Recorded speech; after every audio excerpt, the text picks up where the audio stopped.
ನನ್ನ ಭವಿಷ್ಯ ಭಾರತದ ಪ್ರಚಂಡ ಪುಟಾಣಿಗಳೇ ನಮಸ್ಕಾರ. ನಾನು ನಿಮ್ಮ ಬಾಲಾಜಿ ಕೃಷ್ಣನ್, ವಾಣಿಜ್ಯ ಉಪನ್ಯಾಸಕ. ಬನ್ನಿ ಕಲಿಯೋಣ, ನಲಿಯೋಣ, ಬೆಳೆಯೋಣ, ನವ ಕರ್ನಾಟಕದ ನಿರ್ಮಾಣ ಮಾಡೋಣ. ಇವತ್ತು ನಾವು ಕಲಿತಾ ಇರತಕ್ಕಂತಹ ಪಾಠ ಯಾವುದು ಅಂದ್ರೆ ನಮ್ಮ ಪ್ರಥಮ PUCಯ 6ನೆಯ ವ್ಯವಹಾರ ಅಧ್ಯಯನದ ಪಾಠ business social responsibility and business ethics. ಏನು social responsibility and business ethics ಅಂದ್ರೆ ಏನೆಲ್ಲ ಈ ಪಾಠದಲ್ಲಿ ಕಲಿಯ ಸಿಗುತ್ತೆ, ಇದರ ಡಿಸ್ಟ್ರಿಬ್ಯೂಷನ್ ಆಫ್ ಮಾರ್ಕ್ಸ್ ಏನು ನೋಡೋಣ ಬನ್ನಿ. ನಮ್ಮ social responsibilities of business and business ethics ಪಾಠದಲ್ಲಿ 1 ಮಾರ್ಕ್ 1 ಪ್ರಶ್ನೆ, 2 ಮಾರ್ಕ್ 1 ಪ್ರಶ್ನೆ, 4 ಮಾರ್ಕ್ 1 ಪ್ರಶ್ನೆ, 8 ಮಾರ್ಕ್ ಯಾವುದೇ ಪ್ರಶ್ನೆ ಕೂಡ ಕೇಳೋದಿಲ್ಲ. ಈ ಪಾಠದಿಂದ ಒಟ್ಟು 7 ಮಾರ್ಕ್ಸಿಗೆ ಫೈನಲ್ ಎಕ್ಸಾಮಿನೇಷನ್ಗೆ ಕೇಳ್ತಾನೆ. So business social responsibilities and business ethics ಪಾಠದಿಂದ 1 ಮಾರ್ಕ್ 1 ಪ್ರಶ್ನೆ, 2 ಮಾರ್ಕ್ 1 ಪ್ರಶ್ನೆ, ಅದಾದ ನಂತರ 4 ಮಾರ್ಕ್ 1 ಪ್ರಶ್ನೆ, 8 ಮಾರ್ಕ್ ಯಾವುದೇ ಪ್ರಶ್ನೆ ಕೂಡ ಕೇಳೋದಿಲ್ಲ. ಒಟ್ಟು ಈ ಪಾಠದಿಂದ 7 ಮಾರ್ಕ್ಸಿಗೆ ಫೈನಲ್ ಎಕ್ಸಾಮಿನೇಷನ್ಗೆ ಕೇಳ್ತಾನೆ. ಹಾಗಾದ್ರೆ ಈ ಪಾಠದಲ್ಲಿ ಏನೆಲ್ಲ ಕಲಿಯ ಸಿಗುತ್ತೆ ನೋಡೋಣ ಬನ್ನಿ. Understanding social responsibility. ಏನು ಸೋಷಿಯಲ್ ರೆಸ್ಪಾನ್ಸಿಬಿಲಿಟಿ ಅಂದ್ರೆ ಅರ್ಥ ಕೇರ್ಫುಲ್ ಆಗಿ ಕೇಳಿಸ್ಕೊಳ್ಳಿ. ಯಾವುದೇ ಒಂದು ಬಿಸ್ನೆಸ್ 3 ಇಂಪಾರ್ಟೆಂಟ್ ಆಬ್ಜೆಕ್ಟಿವ್ಸ್ಗಳ ಮೇಲೆ ನಿಂತಿದೆ. ಏನು ಆ 3 ಇಂಪಾರ್ಟೆಂಟ್ ಆಬ್ಜೆಕ್ಟಿವ್ಸ್? ಗ್ರೋತ್, ಸರ್ವೈವಲ್ ಮತ್ತು ಪ್ರಾಫಿಟ್. ಯಾವುದೇ ಒಂದು ಆರ್ಗನೈಸೇಷನ್ ಮೊದಲು ಸರ್ವೈವ್ ಆಗಬೇಕು. ಸರ್ವೈವ್ ಆಗಿದೆ ಅಂದ್ರೆ ಅದು ಗ್ರೋ ಆಗಬೇಕು. ಸರ್ವೈವಲ್ ಆಯ್ತು, ಗ್ರೋತ್ ಆಯ್ತು ಅಂದ್ರೆ ಅದು ಪ್ರಾಫಿಟ್ ಅಂದ್ರೆ ಲಾಭದ ಕಡೆಗೆ ನೋಡಬೇಕು. ನಾವು ಲಾಭವನ್ನೇ ಎಲ್ಲವೂ ಮಾಡಿಕೊಂಡಾಗ ನಮ್ಮ ಎಥಿಕ್ಸ್ ಅನ್ನ ಮರ್ತೋಗ್ತೀವಿ. ಸಮಾಜದ ಕಡೆ ಒಂದು ಬಿಸ್ನೆಸ್ಗೆ ಇರಬೇಕಾದಂತಹ ಕಳಕಳಿಗಳು, ಜವಾಬ್ದಾರಿಗಳನ್ನ ನಾವು ಮರ್ತೋಗ್ತೀವಿ. ಅದನ್ನ ನೆನಪಿಸುವಂಥದ್ದೇ ಸೋಷಿಯಲ್ ರೆಸ್ಪಾನ್ಸಿಬಿಲಿಟಿ. ಏನು ಹಾಗಾದ್ರೆ ಸೋಷಿಯಲ್ ರೆಸ್ಪಾನ್ಸಿಬಿಲಿಟಿ ಅಂದ್ರೆ ಅರ್ಥ? ಯಾವುದೇ ಒಂದು corporate entity, corporate organisation, business firm ತನ್ನ ಪ್ರಾಫಿಟ್ಸಿನ ಒಂದು ಭಾಗವನ್ನ ಸಮಾಜದ ಬೆಳವಣಿಗೆಗಾಗಿ ಖರ್ಚು ಮಾಡಿ, ಸಮಾಜದ ಉದ್ಧಾರಕ್ಕಾಗಿ ಅವರು ಯೋಚನೆ ಮಾಡಿ ಹಲವಾರು ಇನಿಷಿಯೇಟಿವ್ಗಳನ್ನ ತಗೊಂಡು ಸಮಾಜಕ್ಕೆ ಒಳ್ಳೆಯದನ್ನ ಮಾಡೋದಕ್ಕೆ ನಾವೇನಂತ ಕರಿತೀವಿ? ಸೋಷಿಯಲ್ ರೆಸ್ಪಾನ್ಸಿಬಿಲಿಟಿ ಅಂತ ಕರಿತೀವಿ. So therefore, what are business social responsibilities? Any responsibilities that the business has taken towards the development of the society from their profits. What do we call that as? Social responsibility. So ಯಾವುದೇ ಒಂದು business organization, ಯಾವುದೇ ಒಂದು corporate ಸಂಸ್ಥೆ, ಯಾವುದೇ ಒಂದು business firm ತನ್ನ ಪ್ರಾಫಿಟ್ಗಳಿಂದ ಸಮಾಜದ ಉದ್ಧಾರಕ್ಕಾಗಿ, ಸಮಾಜದ ಬೆಳವಣಿಗೆಗಾಗಿ, ಸಮಾಜದ ಕಳಕಳಿಯಿಂದ ತಮ್ಮ ಪ್ರಾಫಿಟ್ಸ್ ಅನ್ನ ಇನ್ವೆಸ್ಟ್ ಮಾಡಿ ಒಂದಿಷ್ಟು ಒಳ್ಳೆ ಇನಿಷಿಯೇಟಿವ್ಗಳನ್ನ ತಗೊಳ್ಳೋದು. ಅದು ಸ್ಕೂಲ್ ಕಟ್ಟೋದಾಗಿರ್ಬೋದು, ಅಂಡರ್ ಪ್ರಿವಿಲೇಜ್ಡ್ ಮಕ್ಕಳಿಗೆ ಊಟ ಕೊಡೋದಾಗಿರ್ಬೋದು, ಆಸ್ಪತ್ರೆಗಳು ನಡೆಸೋದಾಗಿರ್ಬೋದು. ಹೀಗೆ ಹಲವಾರು ಇನಿಷಿಯೇಟಿವ್ಗಳನ್ನ ತೆಗೆದುಕೊಂಡು ಸಮಾಜದ ಬೆಳವಣಿಗೆಗೆ ಕೆಲಸ ಮಾಡಿದ್ರೆ ಅದಕ್ಕೆ ನಾವು ಸೋಷಿಯಲ್ ರೆಸ್ಪಾನ್ಸಿಬಿಲಿಟಿ ಅಂತ ಕರಿತೀವಿ. So social responsibility refers to the business obligation to make decisions and take actions that benefits the society. So ಇದನ್ನ ಒಂದು ಆಬ್ಲಿಗೇಷನ್ ಅಂತ ಅಷ್ಟೇ ಅಲ್ಲ, ಒಂದು ಕಂಪನಿಯ ರೆಪ್ಯುಟೇಷನ್ ಬಿಲ್ಡ್ ಆಗೋದು ಕೂಡ ತನ್ನ ಸಾಮಾಜಿಕ ಕಳಕಳಿಯಿಂದ. ಈಗ ಎಷ್ಟೊಂದು ಕಂಪನಿಗಳು ಪ್ಲಾಸ್ಟಿಕ್ ಉಪಯೋಗಿಸಲ್ಲ, ಸಾಮಾಜಿಕ ಕಳಕಳಿ. ನಮ್ಮ ITC ಕಂಪನಿ ತನ್ನ ಕ್ಲಾಸ್ಮೇಟ್ ಬುಕ್ಸ್ಗಳಲ್ಲಿ ಅವರು ಮಾಡ್ತಕ್ಕಂತಹ ಲಾಭದಲ್ಲಿ ಒಂದಿಷ್ಟು ದುಡ್ಡು ಮಹಿಳೆಯರ ಎಜುಕೇಶನ್ಗೆ ಹೋಗುತ್ತೆ ಅಂತ ಬರೆದಿದ್ದಾರೆ. Social responsibility. ಎಷ್ಟೊಂದು ಸಂಸ್ಥೆಗಳು ಪ್ಲಾಸ್ಟಿಕ್ ಅನ್ನ ಉಪಯೋಗಿಸಲ್ಲ, ಪೇಪರ್ ಬ್ಯಾಗ್ಗಳನ್ನೇ ಉಪಯೋಗಿಸ್ತೀವಿ. ನಮ್ಮ ಎನ್ವಿರಾನ್ಮೆಂಟ್ ಕಡೆ ಕಂಪನಿಗಿರ್ತಕ್ಕಂತಹ ಸೋಷಿಯಲ್ ರೆಸ್ಪಾನ್ಸಿಬಿಲಿಟಿಯನ್ನ ಅದು ತೋರಿಸುತ್ತೆ. ಸೊ ಹಾಗಾಗಿ ಒಂದು ಕಂಪನಿ ಯಾವುದೇ ಯಾವುದೇ ಒಂದಷ್ಟು ಸಾಮಾಜಿಕ ಕಳಕಳಿಯ ಒಂದು ಇನಿಷಿಯೇಟಿವ್ ಅನ್ನ ತಗೊಂಡು ಕೆಲಸ ಮಾಡಿದಾಗ ಆ ಆಬ್ಲಿಗೇಷನ್ ಅನ್ನ ನಾವೇನಂತ ಕರಿತೀವಿ? ಸೋಷಿಯಲ್ ರೆಸ್ಪಾನ್ಸಿಬಿಲಿಟಿ ಅಂತ ಕರಿತೀವಿ. ಸೋಷಿಯಲ್ ರೆಸ್ಪಾನ್ಸಿಬಿಲಿಟಿಯ ಫೀಚರ್ಸ್ ಏನು? ಮೊದಲನೆಯ feature, broader than legal obligations. So ಯಾವುದೇ ಒಂದು ಸೋಷಿಯಲ್ ರೆಸ್ಪಾನ್ಸಿಬಿಲಿಟಿ ನಾವು ಲೀಗಲ್ ಆಗಿ ಮಾಡಬೇಕಾದಂತಹ ಕೆಲಸವನ್ನು ಮೀರಿದ್ದಾಗಿರುತ್ತೆ. ಈಗ ಲೀಗಲ್ ಆಗಿ ನಾವು ಹಲವಾರು ಕೆಲಸಗಳನ್ನ ಮಾಡಬಹುದು. ಲೀಗಲ್ ಆಗಿ ನಾನು ಹೇಳ್ಬೋದು ಇದು ಕರೆಕ್ಟ್ ಆಗಿದೆ, ಲೀಗಲ್ ಆಗಿ ಇದು ವ್ಯಾಲಿಡ್ ಪಾಯಿಂಟ್. ಆದರೆ ಒಂದು ಎಥಿಕ್ಸ್ಗೆ, ಒಂದು ಸಮಾಜದ ಉದ್ಧಾರಕ್ಕೆ ನಾನ್ ಮಾಡ್ತಾ ಇರ್ತಕ್ಕಂಥ ಬಿಸ್ನೆಸ್ ಕರೆಕ್ಟಾ? ನಾನ್ ಮಾಡ್ತಾ ಇರ್ತಕ್ಕಂತಹ ಕೆಲಸ ಕರೆಕ್ಟಾ? ನಾನ್ ಮಾಡ್ತಾ ಇರ್ತಕ್ಕಂತಹ ಕೆಲಸದಲ್ಲಿ ಲೀಗಲ್ ಆಗಿ ಎಲ್ಲ ಸರಿಯಾಗಿದ್ರು ಮಾನಸಿಕವಾಗಿ ಒಂದು ಎಥಿಕ್ಸ್ ಅಂತ ಬಂದಾಗ, ಒಂದು ಸೋಷಿಯಲ್ ರೆಸ್ಪಾನ್ಸಿಬಿಲಿಟಿ ಅಂತ ಬಂದಾಗ, ಒಂದು ಸಾಮಾಜಿಕ ಕಳಕಳಿ ಅಂತ ಬಂದಾಗ ನಾನ್ ಮಾಡ್ತಾ ಇರ್ತಕ್ಕಂತಹ ಕೆಲಸ ಸರಿನೋ ತಪ್ಪೋ ಅಂತ ವಿಮರ್ಶೆ ಮಾಡ್ಕೊಳ್ಳೋದಕ್ಕೆ ಬ್ರಾಡರ್ ದನ್ ಲೀಗಲ್ ಆಬ್ಲಿಗೇಷನ್ಸ್ ಅಂತೀವಿ. ಎರಡನೆಯದು, ಇಟ್ ಇನ್ವಾಲ್ವ್ಸ್ ವಾಲಂಟರಿ ಆಕ್ಷನ್. ಯಾರು ಬಂದು ಅಪ್ಪ ನೀನ್ ಸೋಷಿಯಲ್ ರೆಸ್ಪಾನ್ಸಿಬಿಲಿಟಿ ಮಾಡು, ನೀನ್ ಸಾಮಾಜಿಕ ಕಳಕಳಿಗೋಸ್ಕರ ನೀನು ಈ ಕೆಲಸಗಳನ್ನೆಲ್ಲ ಮಾಡಬೇಕು, ಅವಾಗಷ್ಟೇ ನೀನು ಉದ್ಧಾರ ಆಗೋದು, ನಿನ್ನ ಬೆಳವಣಿಗೆ ಆಗೋದು ಅಂತ ಅಡ್ವೈಸ್ ಮಾಡಲ್ಲ. ಹೇಗೆ ದುಡ್ಡನ್ನ ಮೇಂಟೈನ್ ಮಾಡಲಿಕ್ಕೆ ಆಡಿಟರ್ಸ್ ಇದ್ದಾರೆ, ಕೇಸ್ಗಳನ್ನ ಮೇಂಟೈನ್ ಮಾಡಲಿಕ್ಕೆ ಲಾಯರ್ಗಳಿದ್ದಾರೆ, ಎಲ್ಲ ಸ್ಪೆಷಲೈಸೇಷನ್ಗಳನ್ನ ಮೇಂಟೈನ್ ಮಾಡಲಿಕ್ಕೆ ಎಕ್ಸ್ಪರ್ಟ್ಗಳಿದ್ದಾರೆ, ಆ ತರ ಸೋಷಿಯಲ್ ರೆಸ್ಪಾನ್ಸಿಬಿಲಿಟಿನ ಹೇಳ್ಕೊಡ್ಲಿಕ್ಕೆ ಯಾವ ಎಕ್ಸ್ಪರ್ಟ್ಗಳು ಇಲ್ಲ, ಯಾವ ಆಡಿಟರ್ಗಳು ಇಲ್ಲ, ಯಾವ ಲಾಯರ್ಗಳು ಇಲ್ಲ. ಒಂದು ಸಾಮಾಜಿಕ ಕಳಕಳಿಯನ್ನ ಮನಸ್ಸಿನಲ್ಲಿಟ್ಕೊಂಡು ಆ ಸಂಸ್ಥೆಯ ಆ ಇನಿಷಿಯೇಟಿವ್ ಅನ್ನ ತಗೊಳ್ಬೇಕಾಗತ್ತೆ. ಆ ಸೋಷಿಯಲ್ ರೆಸ್ಪಾನ್ಸಿಬಿಲಿಟಿಯನ್ನ ತನ್ನ ಹೆಗಲ್ ಮೇಲೆ ಏರಿಸ್ಕೊಳ್ಬೇಕಾಗತ್ತೆ. ಅದಕ್ಕೆ ನಾವೇನಂತೀವಿ? ವಾಲಂಟರಿ ಆಕ್ಷನ್ ಅಂತ ಕರಿತೀವಿ. Next, considers impact on all the stake holders.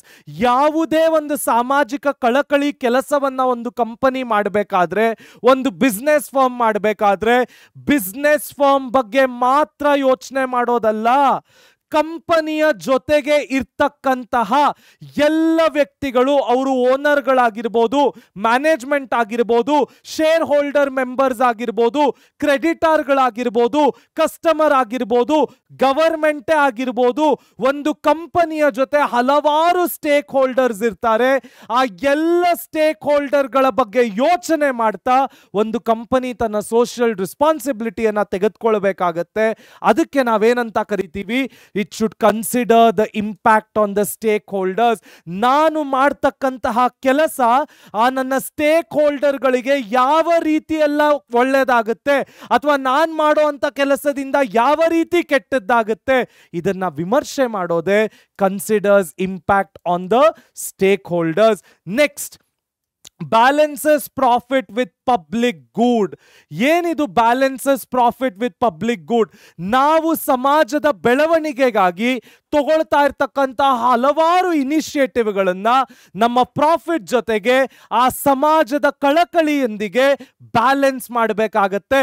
ನಾವು ತಗೊಳ್ತಾ ಇರ್ತಕ್ಕಂತಹ ಇನಿಷಿಯೇಟಿವ್ ಬರೀ ಪ್ರಾಫಿಟ್ಗಳಿಗೆ ಮಾತ್ರ ಅಲ್ಲ, ಒಂದು ಪಬ್ಲಿಕ್ ಗೂಡ್ ಆಗಿ ಅದನ್ನ ಸಮಾಜಕ್ಕೆ ನಾವು ಹೇಗೆ ಪ್ರೆಸೆಂಟ್ ಮಾಡಬಹುದು. ಫಾರ್ ಎಕ್ಸಾಂಪಲ್, ರಿಲಯನ್ಸ್ ಫೌಂಡೇಶನ್ ನಿಂದ ನೀತಾ ಅಂಬಾನಿ ಅವರು ಹಲವಾರು ಅಂಡರ್ ಪ್ರಿವಿಲೇಜ್ ಮಕ್ಕಳುಗಳಿಗೆ ಹಲವಾರು ಎಜುಕೇಶನ್ ಅನ್ನ ಕೊಡ್ತಾ ಇದ್ದಾರೆ. ಇನ್ಫೋಸಿಸ್ ಫೌಂಡೇಶನ್ ನಿಂದ ಶ್ರೀಮತಿ ಸುಧಾಮೂರ್ತಿ ಅವರು ಹಲವಾರು ಅಂಡರ್ ಪ್ರಿವಿಲೇಜ್ ಮಕ್ಕಳಿಗೆ ಎಜುಕೇಶನ್ ಅನ್ನ ಕೊಡ್ತಾ ಇದ್ದಾರೆ. ದೇವದಾಸಿಯರನ್ನ ಪ್ರೊಟೆಕ್ಟ್ ಮಾಡಿ ವಾಪಸ್ ಸಮಾಜಕ್ಕೆ ತಂದು ಅವರಿಗೆ ಕೆಲಸಗಳನ್ನ ಕೊಡ್ತಾ ಇದ್ದಾರೆ.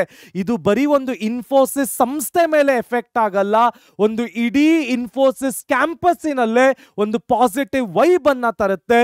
ತಮ್ಮ ಇನ್ಫೋಸಿಸ್ ಸಾಫ್ಟ್ವೇರ್ಗಳ ಬಗ್ಗೆ ಆಗಿರ್ಬೋದು, ಇನ್ಫೋಸಿಸ್ ಆಸ್ ಅ ಕಂಪನಿ ಬಗ್ಗೆ ಆಗಿರ್ಬೋದು, ಸಮಾಜದಲ್ಲಿ ಒಂದು ಅತ್ಯುತ್ತಮವಾದಂತಹ ಒಂದು ರೆಪ್ಯುಟೇಷನ್ ಮೂಡುತ್ತೆ. ಸೊ ಒಂದು ಕಂಪನಿ ತನ್ನ ಪ್ರಾಡಕ್ಟ್ ಅನ್ನ ಪ್ರಾಫಿಟ್ಗೆ ಅಷ್ಟೇ ಅಲ್ಲದೆ ಒಂದು ಪಬ್ಲಿಕ್ ಗೂಡಿನ ಆಂಗಲ್ ನಲ್ಲಿ ಕೂಡ ನೋಡ್ಬೇಕಾಗತ್ತೆ. ಹಾಗಾದ್ರೆ ನೆಕ್ಸ್ಟ್ ಏನು ಕಲಿಯಕ್ಕೆ ಸಿಗತ್ತೆ ನೋಡೋಣ ಬನ್ನಿ.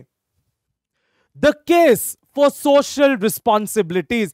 ಯಾಕೆ ಸೋಷಿಯಲ್ ರೆಸ್ಪಾನ್ಸಿಬಿಲಿಟೀಸ್ ಅತ್ಯವಶ್ಯಕ ಅನ್ನಿಸ್ಕೊಳ್ಳುತ್ತೆ, ಯಾಕೆ ಸೋಷಿಯಲ್ ರೆಸ್ಪಾನ್ಸಿಬಿಲಿಟೀಸ್ ಬೇಕಾಗುತ್ತೆ? ಮೊದಲನೆಯದು justification for existence. Business prosperity and growth depends on continuous service to the society. Social responsibility provides justification for business existence.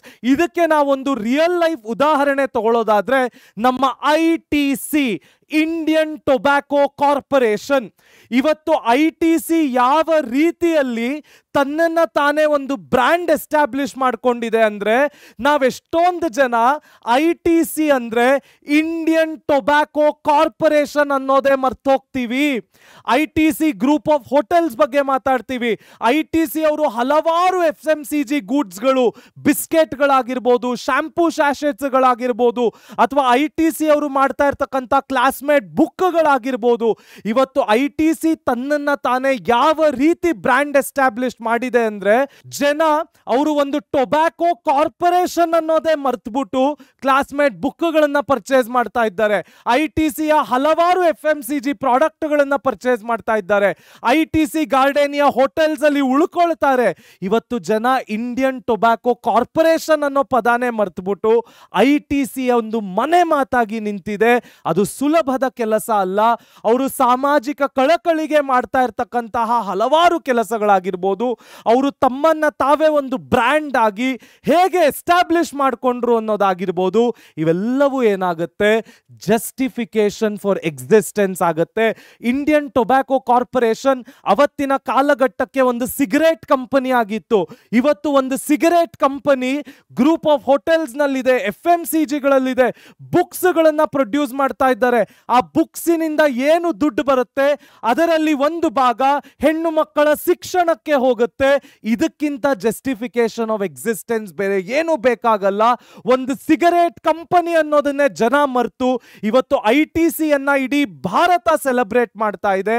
ಅದಕ್ಕೆ ನಾವೇನಂತೀವಿ, ಜಸ್ಟಿಫಿಕೇಶನ್ ಫಾರ್ ಎಕ್ಸಿಸ್ಟೆನ್ಸ್ ಅಂತೀವಿ. Next, long term interest, very important point. Up to a certain level ನಾವು ಬೆಳಿಬೇಕಾಗತ್ತೆ. ಆ ಮಟ್ಟಕ್ಕೆ ಬೆಳೆದು ನಿಂತ ಮೇಲೆ ಜನ ನಮ್ಮನ್ನ ಬೆಳೆಸ್ತಾರೆ. This is nothing but long term interest. ನಾನು ಯಾವಾಗ ಒಂದಷ್ಟು ಎಫರ್ಟ್ಸ್ ಹಾಕಿ ಒಂದು ಲೆವೆಲ್ ತನಕ ನಾನು ಬೆಳಿತೀನಿ, ಆ ಲೆವೆಲ್ ಅನ್ನ ಮೀರಿದ ಮೇಲೆ ನನ್ನ ಯಾವುದೇ ಎಫರ್ಟ್ಸ್ ಬೇಡ, ನನ್ನ ಜನರೇ ಮುಂದೆ ಕರ್ಕೊಂಡು ಹೋಗ್ತಾರೆ. This is nothing but long term interest.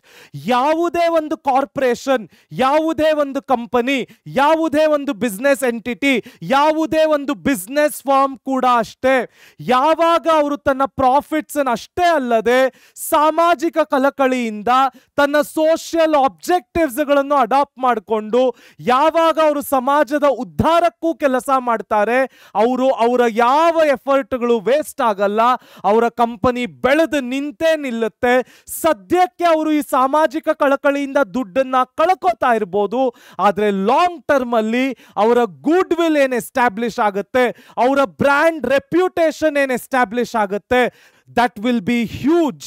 ಇವತ್ತಿನ ಕಾಲಘಟ್ಟಕ್ಕೆ ಇದೊಂದು ಸಣ್ಣ ಸಾಮಾಜಿಕ ಕೆಲಸ, ಇದಕ್ಕೆ ಯಾಕೆ ಇಷ್ಟು ದುಡ್ಡು ಖರ್ಚು ಮಾಡಬೇಕು, ಇದು ನಮ್ಮ ಕಂಪ್ನಿಗೆ ನಿಜವಾಗ್ಲೂ ಅವಶ್ಯಕತೆ ಇದೆಯಾ, ಇದ್ರ ಬದಲು ನಾವು ಪ್ರಾಫಿಟ್ಸ್ ತಗೊಂಡು ಮಜಾ ಮಾಡ್ಬೋದಲ್ಲ, ಈ ರೀತಿ ಎಲ್ಲ ಯೋಚನೆ ಮಾಡ್ಬೋದು. ಆದ್ರೆ ದೂರದೃಷ್ಟಿಯನ್ನ ಇಟ್ಕೊಂಡು, ಒಂದು ಲಾಂಗ್ ಟರ್ಮ್ ವಿಷನ್ ಅನ್ನ ಇಟ್ಕೊಂಡು ನಾವು ಇದೇ ರೀತಿ ಕೆಲಸ ಮಾಡಬೇಕು, ನಮ್ಮ ಬ್ರ್ಯಾಂಡ್ ಇದೇ ರೀತಿ ಎಸ್ಟಾಬ್ಲಿಷ್ ಆಗಬೇಕು ಅನ್ನೋ ದೂರದೃಷ್ಟಿ ಇಟ್ಕೊಂಡು ನಾವು ಕೆಲಸ ಮಾಡಿದಾಗ ಇವತ್ತು ನಾವು ಕಳೆದುಕೊಳ್ತಾ ಇರ್ತಕ್ಕಂಥ 2 ರೂಪಾಯಿ ಮುಂದಿನ ದಿನಗಳಲ್ಲಿ 2 ಲಕ್ಷ ರೂಪಾಯಿ ಆಗಿ ವಾಪಸ್ ಬರುತ್ತೆ. Social responsibility is huge. ಇವತ್ತು ನಾನೇನು ಸೋಷಿಯಲ್ ರೆಸ್ಪಾನ್ಸಿಬಿಲಿಟಿ ತೋರಿಸ್ಕೊಂಡು ಒಂದು ಗುಡ್ ವಿಲ್ ಎಸ್ಟಾಬ್ಲಿಷ್ ಮಾಡ್ತಾ ಇದ್ದೀನಿ, ಒಂದು ಬ್ರ್ಯಾಂಡ್ ಅನ್ನ ಎಸ್ಟಾಬ್ಲಿಷ್ ಮಾಡ್ತಾ ಇದ್ದೀನಿ, ಇಡೀ ಜಗತ್ತು ನನ್ನ ಕಡೆ ತಿರುಗು ನೋಡೋ ಹಾಗೆ ಆ ಬ್ರ್ಯಾಂಡ್ ಮಾಡುತ್ತೆ, ಆ ಗುಡ್ ವಿಲ್ ಮಾಡುತ್ತೆ. That is long-term interest. Next, avoiding regulation. ಏನು avoiding regulation? Voluntary assumption of social responsibilities can never lead the need for new government regulations that might limit business freedom. Very important point. ಯಾವಾಗ ಎಲ್ಲ ಬಿಸ್ನೆಸ್ಗಳು ಕೂಡ ನಾನು ನನ್ನ business ಅನ್ನ ethical ಆಗಿ ಮಾಡಬೇಕು, ನ್ಯಾಯಯುತವಾಗಿ ಮಾಡಬೇಕು, ಸಾಮಾಜಿಕ ಕಳಕಳಿಯಿಂದ ಮಾಡಬೇಕು ಅಂತ ತಿಳ್ಕೊಳ್ಳುತ್ತೆ, ಅವತ್ತು ಗವರ್ಮೆಂಟ್ ತನ್ನ ರೋಲ್ ಅನ್ನ ಕಡಿಮೆ ಮಾಡಿಕೊಳ್ಳುತ್ತೆ. ಇದನ್ನ ನಾವು ಯಾವ ಪ್ರಾವರ್ಬ್ಗೆ ರಿಲೇಟ್ ಮಾಡಬಹುದು ಅಂದ್ರೆ, ನಾನು ನನ್ನ ಮನೆಯನ್ನ ನೀಟಾಗಿ ಇಟ್ಕೊಂಡಿದ್ದಾಗ ನನ್ನ ಸರೌಂಡಿಂಗ್ಸ್ ಕ್ಲೀನ್ ಆಗಿರುತ್ತೆ, ನನ್ನ ಸರೌಂಡಿಂಗ್ಸ್ ಕ್ಲೀನ್ ಆಗಿದ್ದಾಗ ನಮ್ಮ ಸಿಟಿ ಕ್ಲೀನ್ ಆಗಿರುತ್ತೆ, ನಮ್ಮ ಸಿಟಿ ಕ್ಲೀನ್ ಆದಾಗ ನಮ್ಮ ರಾಜ್ಯ ಕ್ಲೀನ್ ಆಗುತ್ತೆ, ನಮ್ಮ ರಾಜ್ಯ ಕ್ಲೀನ್ ಆದಾಗ ನಮ್ಮ ದೇಶವೇ ಕ್ಲೀನ್ ಆಗುತ್ತೆ. ಅದೇ ನಮ್ಮ ಭವ್ಯ ಭಾರತ. ಅದೇ ರೀತಿಯಲ್ಲಿ ಒಂದು ಬಿಸ್ನೆಸ್ ಕೂಡ, ನಾನು ನನ್ನ ಬಿಸ್ನೆಸ್ ಅನ್ನ ನ್ಯಾಯಯುತವಾಗಿ ನಡೆಸ್ತಾ ಇದ್ದೀನಿ ಅಂದ್ರೆ ನನ್ನ ಕಡೆ ಸಮಾಜ ತಿರುಗಿ ನೋಡುತ್ತೆ. ನನ್ನ ಕಡೆ ಸಮಾಜ ತಿರುಗಿ ನೋಡಿದಾಗ ನನ್ನನ್ನ ನೋಡಿ ಇನ್ನೊಂದು 10 ಜನ ನಾನು ನ್ಯಾಯಯುತವಾಗಿ ಬಿಸ್ನೆಸ್ ನಡೆಸಬೇಕು ಅನ್ಕೊಳ್ತಾರೆ. ಒಂದು 10 ಜನ ನ್ಯಾಯಯುತವಾಗಿ ಬಿಸ್ನೆಸ್ ನಡೆಸಿದಾಗ ಅವರನ್ನ ನೋಡಿ ಇನ್ನೊಂದು 1000 ಜನ ನಾವು ಇವ್ರ ತರಾನೇ ಬಿಸ್ನೆಸ್ ನಡೆಸಬೇಕು ಅನ್ಕೊಳ್ತಾರೆ. ನಾವೆಲ್ಲರೂ ನ್ಯಾಯಯುತವಾಗಿ, ಲೀಗಲಿ, ಸೋಷಿಯಲಿ, ಎಥಿಕಲಿ ಒಂದು ಬಿಸ್ನೆಸ್ ಅನ್ನ ನಡೆಸಿದಾಗ ಸರ್ಕಾರ ಪದೇ ಪದೇ ನಮಗೆ ತೊಂದರೆ ಕೊಡೋ ಹಾಗೆ ಮಾಡೋದಿಲ್ಲ. ಸರ್ಕಾರ ನಮ್ಮ ಫೇವರ್ ಅಲ್ಲೇ ಪಾಲಿಸಿಗಳನ್ನ ಮಾಡುತ್ತೆ. ಯಾಕೆ ಅಂದ್ರೆ ಅಲ್ಟಿಮೇಟ್ ಆಗಿ ಸರ್ಕಾರ ಕೂಡ ಪಬ್ಲಿಕ್ ವೆಲ್ಫೇರಿಗೆ ಕೆಲಸ ಮಾಡ್ತಾ ಇರೋದು. ಸೊ ಯಾವ ಕಂಪ್ನಿ ಕೂಡ ಪ್ರಾಫಿಟ್ ಅನ್ನ ಬಿಟ್ಟು ಕೆಲಸ ಮಾಡದೇ ಇದ್ರೂ ಕೂಡ ಪರವಾಗಿಲ್ಲ, ಆದ್ರೆ ಅನ್ಯಾಯದ ಕೆಲಸಗಳನ್ನ ಮಾಡಬಾರ್ದು, ಅನ್ಎಥಿಕಲ್ ಕೆಲಸಗಳನ್ನ ಮಾಡಬಾರ್ದು, ಸಮಾಜಕ್ಕೆ ತೊಂದರೆ ಕೊಡ್ತಕ್ಕಂತಹ ಕೆಲಸಗಳನ್ನ ಮಾಡಬಾರ್ದು. ಅದಕ್ಕೆ ನಾವೇನಂತೀವಿ? ಅವಾಯ್ಡಿಂಗ್ ರೆಗ್ಯುಲೇಷನ್ಸ್ ಅಂತೀವಿ. Next, resources and opportunities. Business possesses valuable financial and human resources that can effectively solve social problems, convert challenges into opportunities. ಒಂದು ಬಿಸ್ನೆಸ್ ಕಾರ್ಪೊರೇಷನ್ ಅಲ್ಲಿ ಇರ್ತಕ್ಕಂತಹ ದುಡ್ಡಾಗಿರ್ಬೋದು, ಮಾನವ ಸಂಪನ್ಮೂಲಗಳಾಗಿರ್ಬೋದು, ಇಡೀ ಜಗತ್ತನ್ನೇ ಬದಲಾವಣೆ ಮಾಡ್ತಕ್ಕಂಥ ಶಕ್ತಿ ಅದರಲ್ಲಿರುತ್ತೆ. ಇವತ್ತು ನಾವು ಎಕ್ಸಾಂಪಲ್ ತಗೊಳ್ಳೋದಾದ್ರೆ ನಮ್ಮ ಸುಧಾಮೂರ್ತಿ ಅವರ ಇನ್ಫೋಸಿಸ್ ಫೌಂಡೇಶನ್ ಇನ್ಫೋಸಿಸ್ ಕಂಪನಿಯ ಕಾರ್ಪೊರೇಟ್ ಸೋಷಿಯಲ್ ರೆಸ್ಪಾನ್ಸಿಬಿಲಿಟಿಯನ್ನ ಫಾಲೋ ಮಾಡಲಿಕ್ಕೆ ಹುಟ್ಟಿದಂತ ಒಂದು ಸ್ಮಾಲ್ ಫೌಂಡೇಶನ್. ಇವತ್ತು ಇನ್ಫೋಸಿಸ್ ಫೌಂಡೇಶನ್ ಮಾಡ್ತಾ ಇರ್ತಕ್ಕಂಥ ಅದ್ಭುತವಾದ ಕೆಲಸಗಳ ಬಗ್ಗೆ ಇಡೀ ವಿಶ್ವವೇ ಮಾತಾಡ್ತಾ ಇದೆ. ಹಲವಾರು ದೇವದಾಸಿಯರನ್ನ ಅವರು ಆ ಸಮಾಜದಿಂದ ಆಚೆ ಕರ್ಕೊಂಡು ಬಂದು ಅವರಿಗೆ ಒಂದೊಳ್ಳೊಳ್ಳೆ ಕೆಲಸಗಳು ಸಿಗೋ ಹಾಗೆ ಮಾಡಿದ್ದಾರೆ. ಸಮಾಜದ ಮುಂದೆ ಅವರು ತಲೆ ಎತ್ತಿ ನಡೆದಾಡುವಂತೆ ಮಾಡಿದ್ದಾರೆ. ಇದು ಒಂದು ಬಿಸ್ನೆಸ್ ಮಾಡಬಹುದಾದಂತ ಕೆಲಸ. ನಮ್ಮ ರಿಲಯನ್ಸ್ ಫೌಂಡೇಶನ್ ಇಂದ ನೀತಾ ಅಂಬಾನಿ ಅವರು ಮಾಡ್ತಾ ಇರ್ತಕ್ಕಂಥ ಕೆಲಸ, ಹಲವಾರು ಅಂಡರ್ ಪ್ರಿವಿಲೇಜ್ಡ್ ಮಕ್ಕಳುಗಳಿಗೆ ಉಚಿತ ಶಿಕ್ಷಣವನ್ನ ಕೊಡ್ತಾ ಇದ್ದಾರೆ. ಇದು ಒಂದು ಕಾರ್ಪೊರೇಷನ್ ಮಾಡಬಹುದಾದಂತಹ ಕೆಲಸ. ಇದಷ್ಟೇ ಅಲ್ಲದೆ ಹಲವಾರು ವ್ಯಕ್ತಿಗಳು, ನಮ್ಮ ಅಣ್ಣ ಅವರ ಮಗ ಶ್ರೀ ಪುನೀತ್ ರಾಜ್ಕುಮಾರ್ ಅವರು ಹಲವಾರು ಮಕ್ಕಳುಗಳಿಗೆ ಸುಲಭವಾಗಿ ಎಜುಕೇಶನ್ ಅನ್ನ ಆಕ್ಸೆಸ್ ಮಾಡೋ ಹಾಗೆ ಮಾಡಿದ್ರು. ಅವರ ತಾಯಿ ಪಾರ್ವತಮ್ಮ ರಾಜ್ಕುಮಾರ್ ಅವರು ಅಬಲಾಶ್ರಮ ಅಂತ ಮೈಸೂರಲ್ಲಿ ಒಂದು ಆಶ್ರಮವನ್ನ ಕಟ್ಟಿ ಅಬಲೆಯ ಹೆಣ್ಣು ಮಕ್ಕಳಿಗೆ ಒಂದು ನೆರಳನ್ನ ಕೊಟ್ಟಿದ್ದಾರೆ, ಒಂದು ಸೂರನ್ನ ಕೊಟ್ಟಿದ್ದಾರೆ. ಯಾವುದಾದ್ರೂ ಬಿಸ್ನೆಸ್ ಮನಸ್ಸು ಮಾಡಿದ್ರೆ ಅವ್ರಿಗಿರ್ತಕ್ಕಂತಹ ದುಡ್ಡಿನಿಂದ, ಅವ್ರಿಗಿರ್ತಕ್ಕಂತಹ ಮಾನವ ಸಂಪನ್ಮೂಲಗಳಿಂದ ಇಡೀ ಸಮಾಜವನ್ನೇ ಬದಲಾವಣೆ ಮಾಡಬಹುದು. ಏನು ಸಮಾಜಕ್ಕೆ ಒಂದು ಥ್ರೆಟ್ ಅನ್ನಿಸ್ತಾ ಇದೆ, ಏನು ಸಮಾಜಕ್ಕೆ ಅಯ್ಯೋ ಇದು ಬೇಡ ಅನ್ನಿಸ್ತಾ ಇದೆ, ಇದು ಕೆಟ್ಟದ್ದು ಅನ್ನಿಸ್ತಾ ಇದೆ, ಅದೇ ನಾಳೆ ದಿನ ಸಮಾಜಕ್ಕೆ ಒಳ್ಳೆಯದಾಗಿ ತಿರುಗುತ್ತೆ. ಅದೇ ನಾಳೆ ದಿನ ಸಮಾಜಕ್ಕೆ ಅತ್ಯದ್ಭುತವಾದ ವಿಷಯ ಆಗುತ್ತೆ. That is the magic of social responsibility ಮಕ್ಕಳೇ.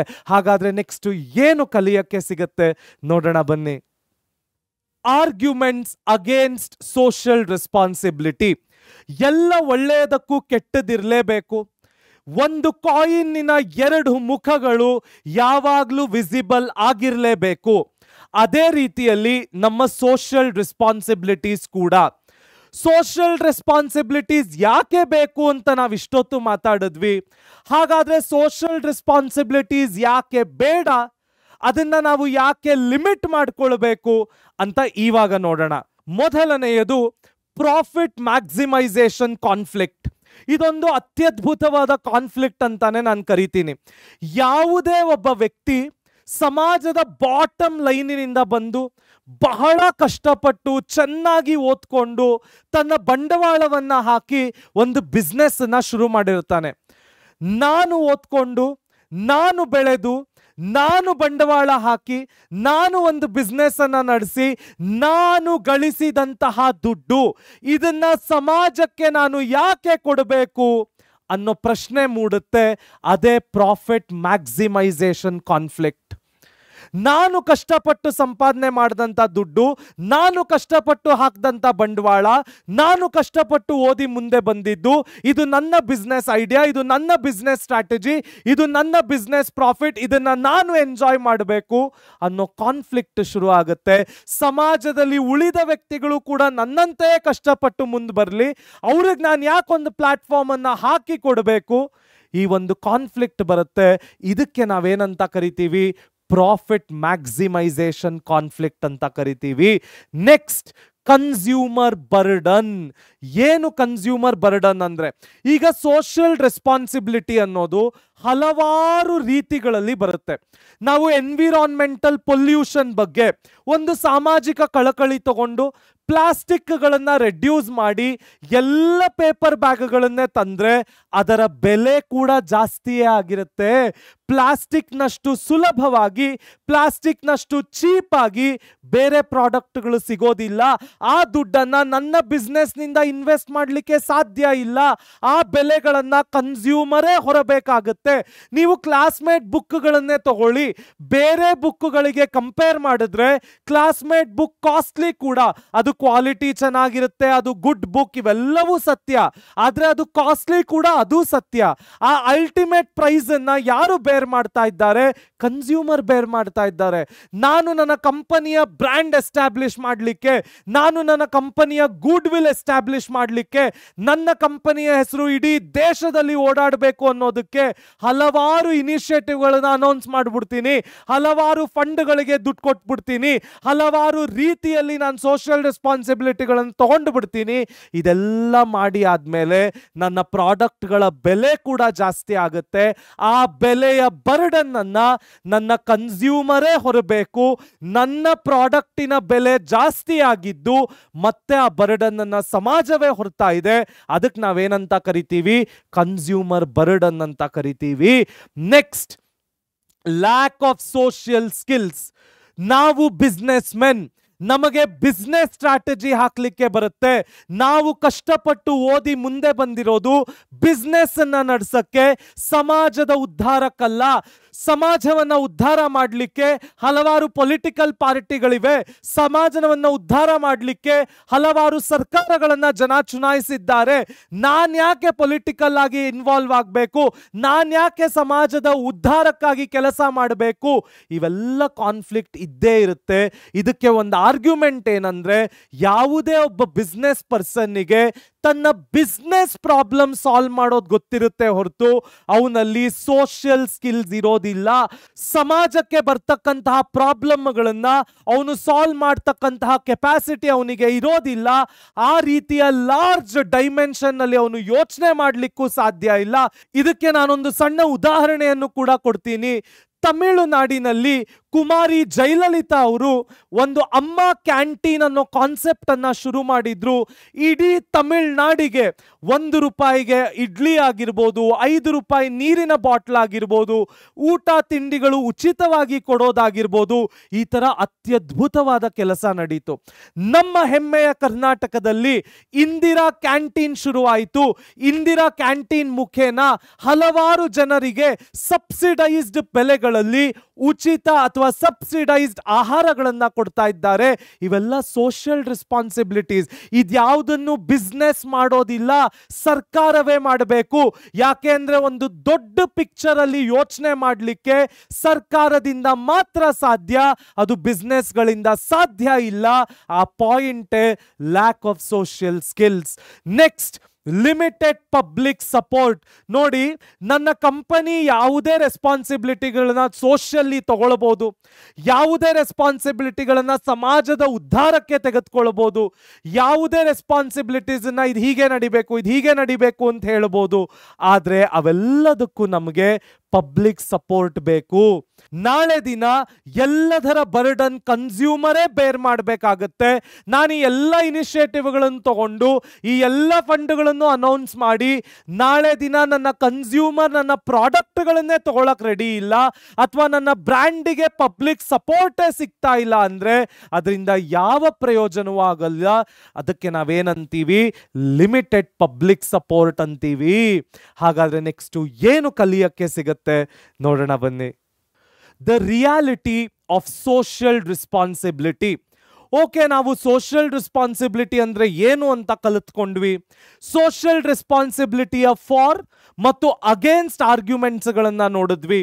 ಹಾಗಾದ್ರೆ ಸೋಷಿಯಲ್ ರೆಸ್ಪಾನ್ಸಿಬಿಲಿಟಿಯ ಅಸಲಿ ಮುಖ ನಮ್ಮ ಸಮಾಜದಲ್ಲಿ ಏನು? ಹೇಗೆ ಸೋಷಿಯಲ್ ರೆಸ್ಪಾನ್ಸಿಬಿಲಿಟೀಸ್ಗಳನ್ನ ಬಿಸ್ನೆಸ್ಗಳಾಗಿರ್ಬೋದು ಅಥವಾ ನಮ್ಮ ಸರ್ಕಾರ ಆಗಿರ್ಬೋದು ಒಬ್ಬರನ್ನೊಬ್ಬರು ಕೈ ಜೋಡಿಸಿ ನಡೆಸ್ತಾ ಇದ್ದಾರೆ? ಮೊದಲನೆಯದು ಥ್ರೆಟ್ ಆಫ್ ಪಬ್ಲಿಕ್ ರೆಗ್ಯುಲೇಷನ್. ಯಾವಾಗ ಬಿಸ್ನೆಸ್ಗಳು ನಾನು ಸೋಷಿಯಲ್ ರೆಸ್ಪಾನ್ಸಿಬಿಲಿಟಿಯನ್ನ ತಗೊಳ್ಳೋದಿಲ್ಲ, ನನಗೆ ಸಮಾಜದ ಕಳಕಳಿ ಬೇಕಾಗಿಲ್ಲ, ನಾನು ದುಡ್ಡು ಮಾಡಿದ್ರೆ ಸಾಕು, ಬೇರೆಯವರನ್ನ ಉದ್ಧಾರ ಮಾಡಲಿಕ್ಕೆ, ಬೇರೆಯವರನ್ನ ಬೆಳವಣಿಗೆ ಮಾಡಲಿಕ್ಕೆ ನಾನು ಬಿಸ್ನೆಸ್ ಅನ್ನ ಶುರು ಮಾಡಲಿಲ್ಲ, ಅದು ನನಗೆ ಬೇಕಾಗಿಲ್ಲ ಕೂಡ ಅಂತ ನಿಂತ್ರೆ ಅಲ್ಲಿ ಸರ್ಕಾರ ಇನ್ವಾಲ್ವ್ ಆಗಕ್ಕೆ ಶುರು ಆಗುತ್ತೆ. ಹಲವಾರು ಹೊಸ ಪಾಲಿಸಿಗಳನ್ನ ತರ್ತಾ ಹೋಗ್ತಾರೆ, ಅವರ ಬಿಸ್ನೆಸ್ಗಳು ನಡೀದೇ ಇರೋ ಹಾಗೆ ಮಾಡ್ತಾರೆ. ಆದ್ದರಿಂದ ಎಲ್ಲ ಬಿಸ್ನೆಸ್ಗಳು ಕೂಡ ಸಮಾಜದ ಕಳಕಳಿಗೆ ಕೆಲಸ ಮಾಡಬೇಕು. ಪ್ರಾಫಿಟ್ಸ್ ಆರ್ ಇಮ್ಮೆಟೀರಿಯಲ್, ಮಾಡಲೇಬೇಕು, ನೋ ಡೌಟ್. ಆದರೆ ಪ್ರಾಫಿಟ್ ಅನ್ನ ನ್ಯಾಯಯುತವಾಗಿ ಸಮಾಜದ ಕಳಕಳಿಯೊಂದಿಗೆ ಮಾಡೋದು ಬಹಳ ಮುಖ್ಯವಾಗುತ್ತೆ. So government regulate socially responsible business to safeguard public interest, motivating companies to act responsibly. ಇದಕ್ಕೆ ನಾನೊಂದು ಸಣ್ಣ ರಿಯಲ್ ಲೈಫ್ ಉದಾಹರಣೆ ಕೊಡೋದಾದ್ರೆ, ಒಂದು 25-30 ವರ್ಷಗಳ ಮುಂಚೆ ಕ್ರಿಕೆಟ್ ಮ್ಯಾಚ್ಗಳನ್ನ ವಿಲ್ಸ್ ಅನ್ನೋ ಕಂಪನಿ ಸ್ಪಾನ್ಸರ್ ಮಾಡ್ತಾ ಇತ್ತು. ವಿಲ್ಸ್ ಅನ್ನೋದು ಒಂದು ಸಿಗರೇಟ್ ಕಂಪನಿ. ಒಂದು ಸಿಗರೇಟ್ ಕಂಪನಿಯೇ ಕ್ರಿಕೆಟ್ ಮ್ಯಾಚ್ ಅನ್ನ ಸ್ಪಾನ್ಸರ್ ಮಾಡ್ತಾ ಇದೆ ಅಂದ್ರೆ ಅದು ಯಾವ ರೀತಿ ಸಮಾಜದ ಕಳಕಳಿ ಆಯಿತು? ಸರ್ಕಾರ ಇದರ ನೋಟಿಸ್ ಅನ್ನ ತಗೊಳ್ತು. ಇನ್ನು ಮುಂದೆ ಯಾವುದೇ ಸಿಗರೇಟ್ ಕಂಪನಿಗಳು ಟಿವಿಯಲ್ಲಿ ಅಡ್ವರ್ಟೈಸ್ಮೆಂಟ್ ಕೊಡೋದಾಗಿರ್ಬೋದು, ಕ್ರಿಕೆಟ್ ಮ್ಯಾಚ್ಗಳಲ್ಲಿ ಅಡ್ವರ್ಟೈಸ್ಮೆಂಟ್ ಕೊಡೋದಾಗಿರ್ಬೋದು, ಸ್ಪಾನ್ಸರ್ಶಿಪ್ಗಳನ್ನ ಮಾಡಬಾರ್ದು ಅಂತ ಅನೌನ್ಸ್ ಮಾಡಿದ್ರು. Threat of public regulations. Next, pressure of labour movement. ಇದು very important. Educated and organised labour has forced businesses to prioritize worker welfare rather than hire and fire policy. ಏನು ಯಾವ ಬಿಸ್ನೆಸ್ಗಳು ಸಮಾಜದ ಕಳಕಳಿಯಲ್ಲಿ ಕೆಲಸ ಮಾಡ್ತಾ ಇವೆ ಆ ಬಿಸ್ನೆಸ್ಗಳು ಯಾವುವು ತಮ್ಮ ಲೇಬರ್ಗಳನ್ನ ಹೈಯರ್ ಅಂಡ್ ಫೈರ್ ಮಾಡೋದಿಲ್ಲ. ಒಬ್ಬ ವ್ಯಕ್ತಿ ಒಮ್ಮೆ ಒಳಗೆ ಬಂದಾಗ ಕಷ್ಟವೋ ಸುಖವೋ ಅವನ ಕೆಲಸ ಅವನಿಗಿರುತ್ತೆ, ಅವನಿಗೇನು ಸಂಬಳಗಳು ಬರಬೇಕು, ಯಾವ ಬೆನಿಫಿಟ್ಗಳು ಸಿಗಬೇಕು, ಗೌರ್ಮೆಂಟ್ನ ಪ್ರಕಾರ ಅವನಿಗೆ ಯಾವುದೆಲ್ಲ ದುಡ್ಡುಗಳು ಹೋಗಬೇಕು ಅದು ಹೋಗಬೇಕು. ಅದಕ್ಕೆ ನಾವೇನಂತ ಕರಿತೀವಿ? Pressure of labour movement. Next, consumer consciousness. ಇವತ್ತು ನಾವು ಯಾವ ಮಟ್ಟಕ್ಕೆ ಬೆಳೆದು ನಿಂತಿದ್ದೀವಿ ಅಂದ್ರೆ, ನಮಗ್ ಗೊತ್ತಿದೆ ಪಾನ್ ಗುಟ್ಕಾ ತಪ್ಪು, ಅದನ್ನ ಎಂಡೋರ್ಸ್ ಮಾಡ್ತಾ ಇರ್ತಕ್ಕಂಥ ಸೆಲೆಬ್ರಿಟಿಗಳು ಮಾಡ್ತಾ ಇರ್ತಕ್ಕಂತಹ ಕೆಲಸ ತಪ್ಪು, ಅದನ್ನ ಮಾಡಬಾರ್ದು. ಜನರಿಗೆ ಇದರ ಅವೇರ್ನೆಸ್ ಇದೆ. ಅದು ಮಾಡ್ತಾ ಇರೋದ್ರಿಂದ ಆ ಸೆಲೆಬ್ರಿಟಿಗಳ ಎಂಡೋರ್ಸ್ಮೆಂಟ್ ವ್ಯಾಲ್ಯೂಗಳು ಕೂಡ ಕಡಿಮೆ ಆಗುತ್ತೆ. ಇದಕ್ಕೆ ನಾನೊಂದು ಅದ್ಭುತವಾದ ಉದಾಹರಣೆ ಕೊಡಬಹುದು ಅಂದ್ರೆ, ಗಾಡ್ ಆಫ್ ಕ್ರಿಕೆಟ್ ಸಚಿನ್ ತೆಂಡೂಲ್ಕರ್ನವರು ಒಂದಷ್ಟು ವರ್ಷಗಳ ಹಿಂದೆ ಯಾವುದೋ ಒಂದು ಆಲ್ಕೋಹಾಲ್ ಕಂಪನಿ ರಿಪೋರ್ಟ್ಸ್ಗಳನ್ನ ನಂಬೋದಾದ್ರೆ ಅವರನ್ನ ಅಪ್ರೋಚ್ ಮಾಡಿದ್ರು. 100-200 ಕೋಟಿಯಷ್ಟು ರೆಮ್ಯುನರೇಷನ್ ಕೊಡ್ತೀವಿ, ನೀವು ದಯವಿಟ್ಟು ನಮ್ಮ ಆಲ್ಕೋಹಾಲ್ ಅನ್ನ ಪ್ರಮೋಟ್ ಮಾಡಿ ಆಲ್ಕೋಹಾಲಿನ ಅಡ್ವರ್ಟೈಸ್ಮೆಂಟ್ಗೆ ಸಹಾಯ ಮಾಡಿ ಅಂತ ಕೇಳ್ಕೊಂಡಿದ್ರು. ಆದರೆ ಅವರು ಮಾಡಲಿಲ್ಲ. ಕನ್ಸ್ಯೂಮರ್ ಕಾನ್ಶಿಯಸ್ನೆಸ್, ಅವರು ಅದನ್ನ ಮಾಡಲಿಲ್ಲ. ಅವರ ವ್ಯಾಲ್ಯೂ ಸಮಾಜದಲ್ಲಿ 100 ಪಟ್ಟಷ್ಟು ಏರ್ತು.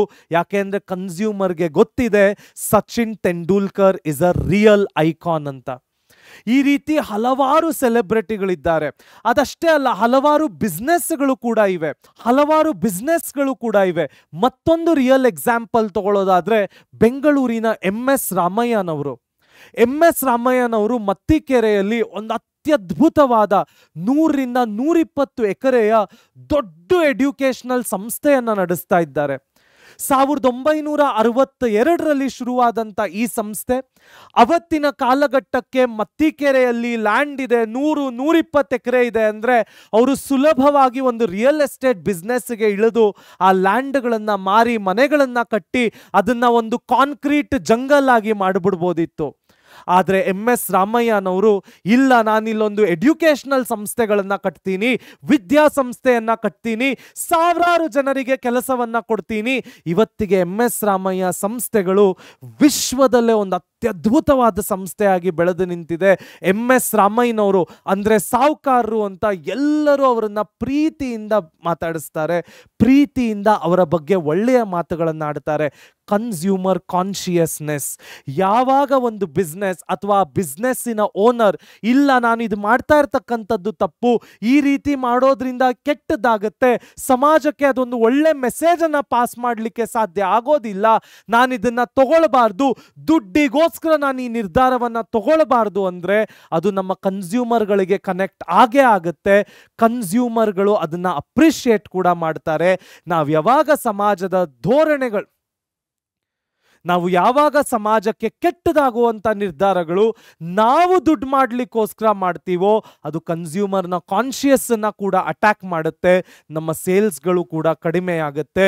Education, mass media, market competition have made consumers aware of their rights, shifting from buyer beware to customer is the king. Next, business education.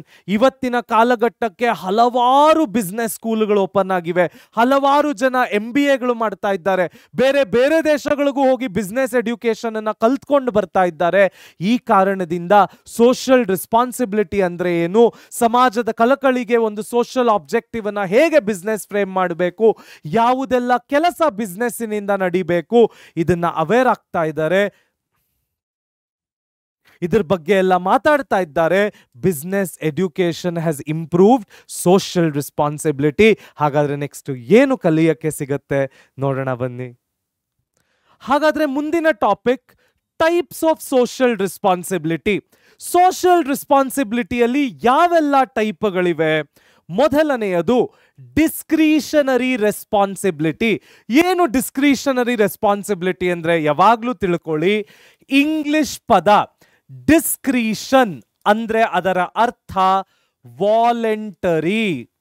So ಏನು ವಾಲಂಟರಿ ರೆಸ್ಪಾನ್ಸಿಬಿಲಿಟಿ ಅಂದ್ರೆ ಯಾವ ಯಾವ ಆರ್ಗನೈಸೇಷನ್ಗಳು ವಾಲಂಟರಿ ಆಗಿ ತಮ್ಮ ಸ್ವಇಚ್ಛೆಯಿಂದ ಸಾಮಾಜಿಕ ಕಳಕಳಿಗೋಸ್ಕರ ಕೆಲಸ ಮಾಡ್ತಾರೆ ಅದನ್ನ ನಾವೇನಂತ ಕರಿತೀವಿ? Discretionary responsibilities. ಇದು ಸರ್ಕಾರ ಹೇರಿದ್ದಲ್ಲ, ಸರ್ಕಾರದ ನಿಯಮಗಳಿಂದ ಆಗಿದ್ದಲ್ಲ, ಅಥವಾ ಬೇರೆ ಯಾರೋ ಬಂದು ಸರ್ ನೀವು ಇದನ್ನ ಮಾಡಿ ಅಂತ ಹೇಳಿದ್ದಲ್ಲ. ಆ ಕಂಪನಿಯೇ ಈ ಕೆಲಸವನ್ನ ಮಾಡ್ತಾ ಇದೆ, ಸ್ವಇಚ್ಛೆಯಿಂದ ಮಾಡ್ತಾ ಇದೆ. ಅದಕ್ಕೆ ನಾವೇನಂತೀವಿ? ಡಿಸ್ಕ್ರಿಷನರಿ ರೆಸ್ಪಾನ್ಸಿಬಿಲಿಟಿ ಅಂತೀವಿ. Next, ethical responsibility. ಏನು ಎಥಿಕಲ್ ರೆಸ್ಪಾನ್ಸಿಬಿಲಿಟಿ ಅಂದ್ರೆ ಯಾವುದೇ ಒಂದು ಕಂಪನಿ ಇದು ಕರೆಕ್ಟ್ ಇದು ತಪ್ಪು ಅನ್ನೋದನ್ನ ತಿಳ್ಕೊಂಡಿರುತ್ತೆ. 18 ವರ್ಷದ ಮುಂಚೆ ಮಕ್ಕಳಿಗೆ ಸಿಗರೇಟ್ ಸೇದೋದು ಅಥವಾ ಮಕ್ಕಳಿಗೆ ಸಿಗರೇಟ್ ಅನ್ನ ಮಾರೋದು ತಪ್ಪು. ಇದು ಕಂಪನಿಗಳಿಗೂ ಗೊತ್ತಿದೆ. ಕೆಲವು ಕಂಪನಿಗಳು ದುಡ್ಡು ಮಾಡಲಿಕ್ಕೋಸ್ಕರ 18 ವರ್ಷದ ಮುಂಚಿನ ಮಕ್ಕಳಿಗೆ ಸಿಗರೇಟ್ಗಳನ್ನು ಸೇಲ್ ಮಾಡಬಹುದು, ಸಿಗರೇಟ್ಗಳನ್ನು ಸ್ಮೋಕ್ ಮಾಡಲಿಕ್ಕೆ ಪ್ರಚೋದನೆ ಮಾಡಬಹುದು. ಕೆಲವೊಂದು ಲೀಗಲ್ ಆಗಿ ಕರೆಕ್ಟ್ ಆಗಿರ್ಬೋದು, ಆದರೆ ಎಥಿಕಲ್ ಆಗಿ 18 ವರ್ಷದ ನಂತರವೂ ಅಷ್ಟೇ ಸಿಗರೇಟ್ ಸೇದೋದೇ ತಪ್ಪು, ಸಿಗರೇಟ್ ಅನ್ನೋದೇ ಇರ್ಕೂಡ್ದು, ಅದನ್ನ ಮಾರ್ಕೂಡ್ದು, ಅದನ್ನ ಮಕ್ಕಳಿಗೆ ಕೊಡ್ಕೂಡ್ದು. ಆದರೆ ಇನ್ನೂ ಅದನ್ನ ದುಡ್ಡಿಗೋಸ್ಕರ ಬಿಸ್ನೆಸ್ಗಳು ನಡೆಸ್ತಾ ಇದ್ದಾರೆ. ಎಥಿಕಲಿ ಇದು ಕರೆಕ್ಟಾ? ಹಲವಾರು ಜನ ಆಲ್ಕೋಹಾಲ್ ಅದು ತಪ್ಪು, ಆಲ್ಕೋಹಾಲ್ ಧೂಮಪಾನ ತಪ್ಪು, ಮದ್ಯಪಾನ ತಪ್ಪು, ಆದ್ರೂ ಸಮಾಜದಲ್ಲಿ ಅದರ ಮಾರಾಟ ಆಗ್ತಾ ಇದೆ. ಇದು ಎಥಿಕಲ್ಲ. ಅದರ ಎಥಿಕಲ್ ಆಗಿ ನಡೆಸ್ತಕ್ಕಂತಹ, ಎಥಿಕಲ್ ಆಗಿ ಡಿಸಿಷನ್ ತಗೊಂಡು ಸಮಾಜದ ಕಳಕಳಿ ಬಗ್ಗೆ ಯೋಚಿಸ್ತಕ್ಕಂತಹದಕ್ಕೆ ನಾವೇನಂತೀವಿ? ಎಥಿಕಲ್ ರೆಸ್ಪಾನ್ಸಿಬಿಲಿಟಿ ಅಂತೀವಿ. ಇದನ್ನ ಯಾವ ಲಾಲೂ ಬರ್ದಿಲ್ಲ, ಇದು ಹೀಗೆ ಹೀಗೆ ಅಂತ ಯಾವ ಲಾ ಹೇಳಲ್ಲ, ಯಾರು ನಿಮಗೆ ಲಾಯರ್ ನೋಟಿಸ್ ಕಳಿಸಲ್ಲ. ಇದು ನಮ್ಮ ಮನಸ್ಸಿಗೆ ಸಂಬಂಧಪಟ್ಟಿರ್ತಕ್ಕಂತಹ ಪ್ರಶ್ನೆ. ಹಾಗಾದ್ರೆ ನೆಕ್ಸ್ಟ್, ಲೀಗಲ್ ರೆಸ್ಪಾನ್ಸಿಬಿಲಿಟಿ. ಏನು ಲೀಗಲ್ ರೆಸ್ಪಾನ್ಸಿಬಿಲಿಟಿ? ಇದೇ ಸಿಗರೇಟ್ ಎಕ್ಸಾಂಪಲ್ ಅನ್ನೇ ತಗೊಳ್ಳೋಣ. ಯಾವುದೇ ಒಂದು ವಿದ್ಯಾಸಂಸ್ಥೆಯಲ್ಲಿ 100 ಯಾರ್ಡ್ಗಳ ಡಿಸ್ಟೆನ್ಸ್ ಅಲ್ಲಿ ಯಾರೂ ಕೂಡ ಸಿಗರೇಟ್ಗಳನ್ನ ಮಾರಬಾರ್ದು. ಸರ್ಕಾರ ಅದನ್ನ ಬ್ಯಾನ್ ಮಾಡಿದೆ. Legal responsibility. ಸರ್ಕಾರ ಲೀಗಲ್ ಆಗಿ ಒಂದು ಸರ್ಕ್ಯುಲರ್ ಕೊಟ್ಟು, ಒಂದು ನೋಟಿಸ್ ಕೊಟ್ಟು, ಒಂದು ಆರ್ಡರ್ ಅನ್ನ ಇಶ್ಯೂ ಮಾಡಿ ಇದನ್ನ ಅನೌನ್ಸ್ ಮಾಡಿದ್ದಾರೆ.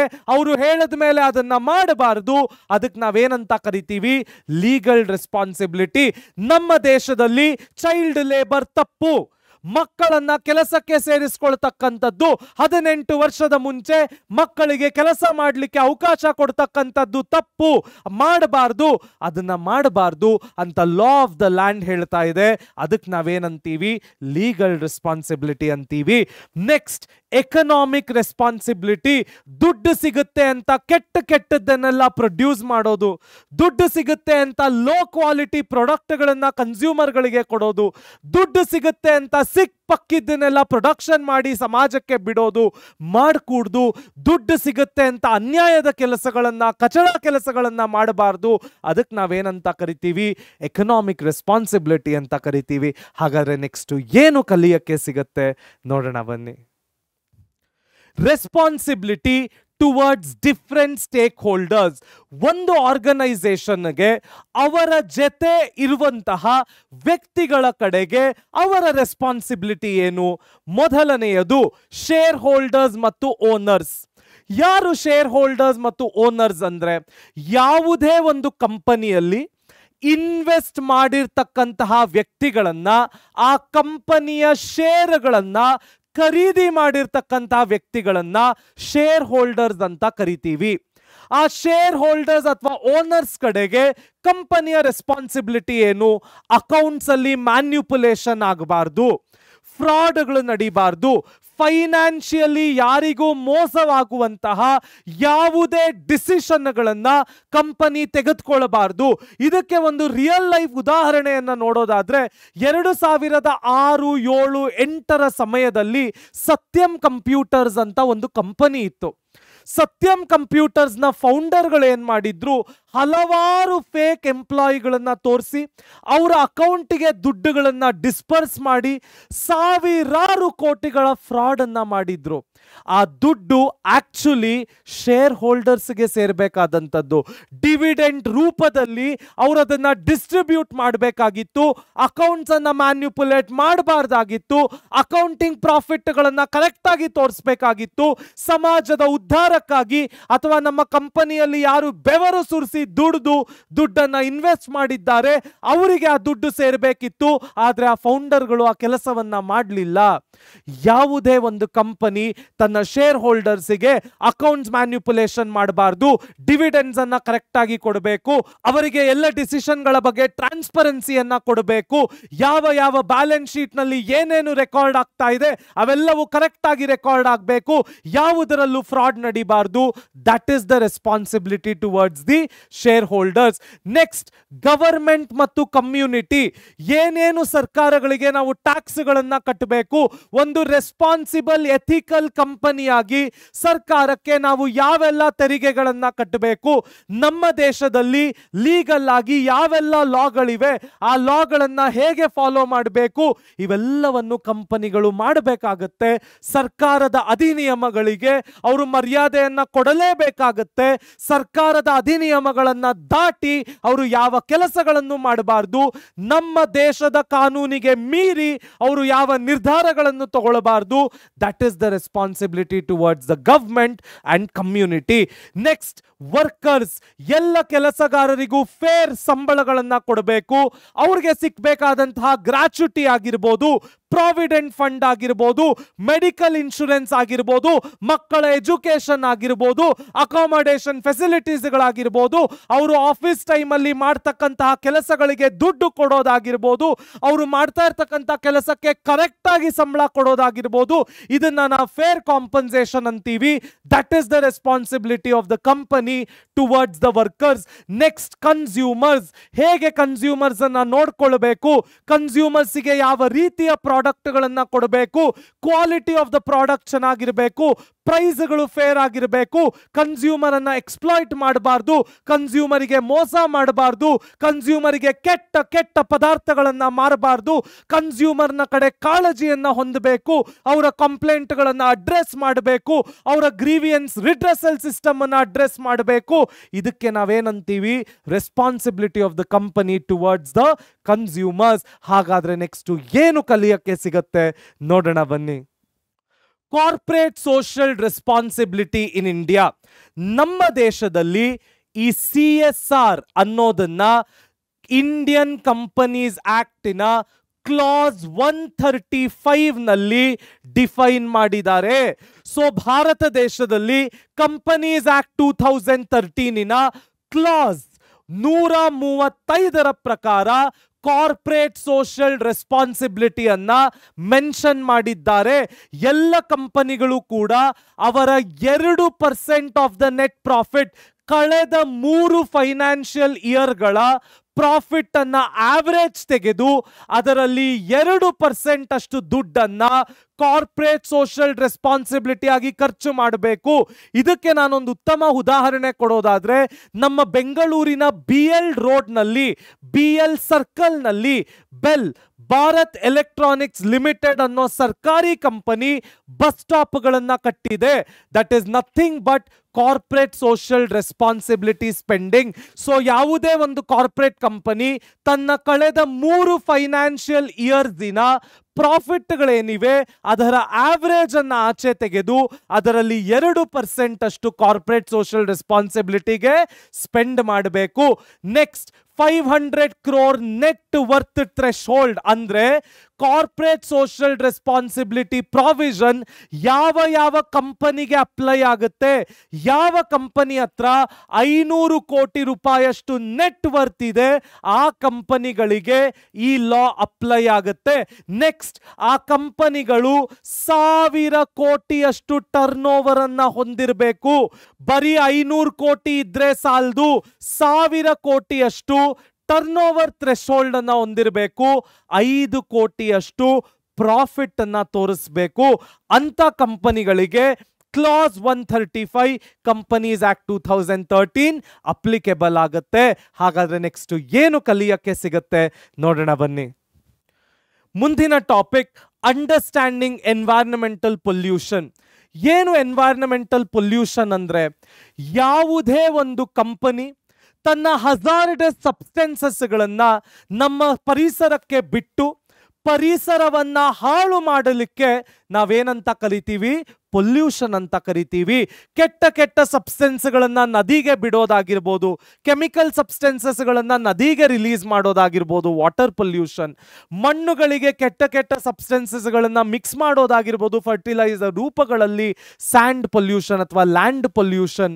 ಅದೇ ರೀತಿಯಲ್ಲಿ ಫ್ಯಾಕ್ಟ್ರಿಯಿಂದ ಜೋರಾಗಿ ಸೌಂಡ್ಗಳು ಬರೋದಾಗಿರ್ಬೋದು, ನಾಯ್ಸ್ ಪೊಲ್ಯೂಷನ್. ಇದೇ ರೀತಿಯಲ್ಲಿ ಹಲವಾರು ಪೊಲ್ಯೂಷನ್ಗಳು ನಮ್ಮ ಸಮಾಜದಲ್ಲಿ ನಡೆಯುತ್ತವೆ. ಆ ಪೊಲ್ಯೂಷನ್ಗಳನ್ನ ಅವಾಯ್ಡ್ ಮಾಡ್ತಕ್ಕಂಥದ್ದು, ಸಾಮಾಜಿಕ ಕಳಕಳಿ ಇಟ್ಕೊಂಡು ಅವಾಯ್ಡ್ ಮಾಡ್ತಕ್ಕಂಥದ್ದು ಕಂಪನಿಯ ಒಂದು ಜವಾಬ್ದಾರಿ ಆಗುತ್ತೆ. What are the major types of pollution? ಮೊದಲನೆಯದು ಏರ್ ಪೊಲ್ಯೂಷನ್. ಕಂಪನಿಗಳು ಬಿಡ್ತಕ್ಕಂತಹ ಕಾರ್ಬನ್ ಮೊನಾಕ್ಸೈಡ್ ಇಂದ ಆಗ್ತಕ್ಕಂತಹ ಪೊಲ್ಯೂಷನ್. Next, water pollution. ಕಂಪನಿಗಳು ನದಿಗಳಿಗೆ ಬಿಡ್ತಕ್ಕಂತಹ ಹಜಾರ್ಡಸ್ ಕೆಮಿಕಲ್ ಸಬ್ಸ್ಟೆನ್ಸ್ಗಳಿಂದ ಆಗ್ತಕ್ಕಂತಹ ಪೊಲ್ಯೂಷನ್. ಕೆಲವು ವರ್ಷಗಳ ಹಿಂದೆ ಬೆಳಂದೂರಿನ ಲೇಕಿನಲ್ಲಿ ಹಲವಾರು ಕೆಮಿಕಲ್ ಸಬ್ಸ್ಟೆನ್ಸ್ಗಳು ಸೇರಿ ನೊರೆ ಬರಲಿಕ್ಕೆ ಶುರುವಾಗಿತ್ತು. Water pollution, air pollution. Next, land pollution. Toxic waste dumping, ಹಸಿ ಕಸ ಒಣ ಕಸ ಮಾಡಿ ಎಲ್ಲರೂ ಕೊಡಿ ಅಂತ BBMP ಅವರು ಪ್ರತಿದಿನ ಅನೌನ್ಸ್ ಮಾಡ್ತಾರೆ. ಆದ್ರೆ ನಮ್ಮಲ್ಲಿ ಎಷ್ಟು ಜನ ಮಾಡ್ತಾ ಇದ್ದೀವಿ? ನಾವೇನೋ ರೆಸಿಡೆಂಟ್ಗಳು, ಆದ್ರೆ ಫ್ಯಾಕ್ಟ್ರಿಯಲ್ಲಿ ಎಷ್ಟು ಜನ ಇದನ್ನ ಫಾಲೋ ಮಾಡ್ತಾ ಇದ್ದಾರೆ? ಈ ರೀತಿ ಟಾಕ್ಸಿಕ್ ಆಗಿ ವೇಸ್ಟ್ ಡಂಪ್ ಮಾಡೋದ್ರಿಂದ ಲ್ಯಾಂಡ್ ಪೊಲ್ಯೂಷನ್ ಆಗುತ್ತೆ, ನಾಯ್ಸ್ ಪೊಲ್ಯೂಷನ್, ಫ್ಯಾಕ್ಟ್ರಿಗಳಾಗಿರ್ಬೋದು, ವೆಹಿಕಲ್ಗಳಾಗಿರ್ಬೋದು, ಇದರಿಂದ ಬರ್ತಕ್ಕಂತಹ ಸೌಂಡ್ಗಳಿಂದ ಆಗೋದೆ ನಾಯ್ಸ್ ಪೊಲ್ಯೂಷನ್. ಹಾಗಾದ್ರೆ ನೆಕ್ಸ್ಟ್ ಏನು ಕಲಿಯಕ್ಕೆ ಸಿಗುತ್ತೆ ನೋಡೋಣ ಬನ್ನಿ. Need for pollution control. ಮೊದಲನೆಯದು ರೆಡ್ಯೂಸ್ಡ್ ಹೆಲ್ತ್ ಹಜಾರ್ಡ್ಸ್. ಯಾವಾಗ ನಾವು ಪೊಲ್ಯೂಷನ್ ಅನ್ನ ಕಂಟ್ರೋಲ್ ಮಾಡ್ತೇವೆ, ಸಮಾಜದಲ್ಲಿ ಆಗ್ತಕ್ಕಂತಹ ಆರೋಗ್ಯದಲ್ಲಿ ಆಗ್ತಕ್ಕಂತಹ ಏರುಪೇರುಗಳನ್ನ ನಾವು ಅವಾಯ್ಡ್ ಮಾಡಬಹುದು. ಕೆಟ್ಟ ಗಾಳಿಯಿಂದ ಬರ್ತಕ್ಕಂತಹ ಅಸ್ತಮಗಳಾಗಿರ್ಬೋದು, ಲ್ಯಾಂಡ್ ಪೊಲ್ಯೂಷನ್ ಇಂದ ಬರ್ತಕ್ಕಂತಹ ಕೆಟ್ಟ ತರಕಾರಿಗಳು, ಹಣ್ಣುಗಳಾಗಿರ್ಬೋದು, ಅಥವಾ ವಾಟರ್ ಪೊಲ್ಯೂಷನ್ ಇಂದ ಆಗ್ತಕ್ಕಂತಹ ಹಲವಾರು ಡಯರಿಯಾ ಅಂತ ರೋಗಗಳಾಗಿರ್ಬೋದು, ಇವೆಲ್ಲವೂ ಕೂಡ ಅವಾಯ್ಡ್ ಆಗುತ್ತೆ. Reduced health hazards. Next, lower liability risk. Reduces risk of paying compensation to people affected by toxic waste. ಕೆಲವೊಮ್ಮೆ ಏನಾಗುತ್ತೆ, ಕಂಪನಿಗಳು ಮಾಡಿರೋ ತಪ್ಪಿನಿಂದ ಅದನ್ನ ಕೋರ್ಟ್ ಕೇಸ್ ಆಗಿ ಕನ್ಸ್ಯೂಮರ್ಗಳು ಕೋರ್ಟಿನ ತನಕ ಎಳ್ಕೊಂಡು ಹೋದ್ರೆ ಕಂಪನಿಯೇ ಅದಕ್ಕೆ ಕಾಂಪನ್ಸೇಷನ್ ಅನ್ನ ಪೇ ಮಾಡಬೇಕಾಗುತ್ತೆ, ಕಂಪನಿಯೇ ಅದರ ಜವಾಬ್ದಾರಿಯನ್ನ ತಲೆ ಮೇಲೆ ಹೊರಬೇಕಾಗುತ್ತೆ. ಯಾರು ಕೂಡ ಸಹಾಯ ಮಾಡೋದಿಲ್ಲ. ಮುಂಚೆಯೇ ಎಚ್ಚೆತ್ತುಕೊಂಡು ಪೊಲ್ಯೂಷನ್ ಅನ್ನ ಮಾಡದೆ ಹೋದ್ರೆ ಅವರು ಕೊಡಬೇಕಾದಂತ ಕಾಂಪನ್ಸೇಷನ್ಗಳು ಕಡಿಮೆ ಆಗುತ್ತೆ. Next, cost saving. Saves cost of waste disposal, plant cleaning through proper production technology. ಯಾವಾಗ ನಾವು ಹೊಸ ಪ್ರೊಡಕ್ಷನ್ ಟೆಕ್ನಾಲಜಿಗಳನ್ನು ಅಡಾಪ್ಟ್ ಮಾಡ್ಕೊಳ್ತೇವೆ, ಸದ್ಯಕ್ಕೆ ಅದು ಒಂದು ದೊಡ್ಡ ಕಾಸ್ಟ್ ಅನ್ನಿಸ್ಬೋದು, ಇನ್ ದ ಲಾಂಗ್ ಟರ್ಮ್ ಅದು ನಮಗೆ ಬಹಳ ಅತ್ಯದ್ಭುತವಾಗಿ ಕೆಲಸ ಮಾಡುತ್ತೆ. ನಮ್ಮ ಕಾಸ್ಟ್ ಕೂಡ ಏನಾಗುತ್ತೆ, ಸೇವ್ ಆಗುತ್ತೆ, ಸಮಾಜದಲ್ಲಿ ಪೊಲ್ಯೂಷನ್ ಕೂಡ ಕಡಿಮೆ ಆಗುತ್ತೆ. Next, better public image. ಇದಂತೂ ಖಂಡಿತ ಸತ್ಯ. ಯಾವ ಕಂಪನಿಗಳು ತಮ್ಮ ಕನ್ಸ್ಯೂಮರ್ಗಳ ಕಳಕಳಿಯಿಂದ ಆಗಿರ್ಬೋದು, ಸಮಾಜದ ಕಳಕಳಿಯಿಂದ ಆಗಿರ್ಬೋದು, ಒಂದು ಗಟ್ಟಿ ನಿರ್ಧಾರವನ್ನ ತಗೊಂಡು ನಾವಿದನ್ನ ಮಾಡೋದಿಲ್ಲ ಅಂದ್ರೆ ಮಾಡೋದೇ ಇಲ್ಲ ಅಂತ ಒಂದು ಸ್ಟ್ರಾಂಗ್ ಸ್ಟ್ಯಾಂಡ್ ಅನ್ನ ತಗೊಂಡಿರ್ತಾರೆ, ಅವರ ಪಬ್ಲಿಕ್ ಇಮೇಜ್ ಯಾವಾಗ್ಲೂ ಅತ್ಯದ್ಭುತವಾಗಿರುತ್ತೆ. ಹಾಗಾದ್ರೆ ನೆಕ್ಸ್ಟ್ ಏನು ಕಲಿಯಕ್ಕೆ ಸಿಗುತ್ತೆ ನೋಡೋಣ ಬನ್ನಿ. Business role in environmental protection. ಬಿಸ್ನೆಸ್ಸಿನ ರೋಲ್ ನಮ್ಮ ಪರಿಸರದ ಪ್ರೊಟೆಕ್ಷನ್ನಲ್ಲಿ ಯಾವ ರೀತಿ ಇರುತ್ತೆ? ಮೊದಲನೆಯದು ಮ್ಯಾನೇಜ್ಮೆಂಟ್ ಕಮಿಟ್ಮೆಂಟ್.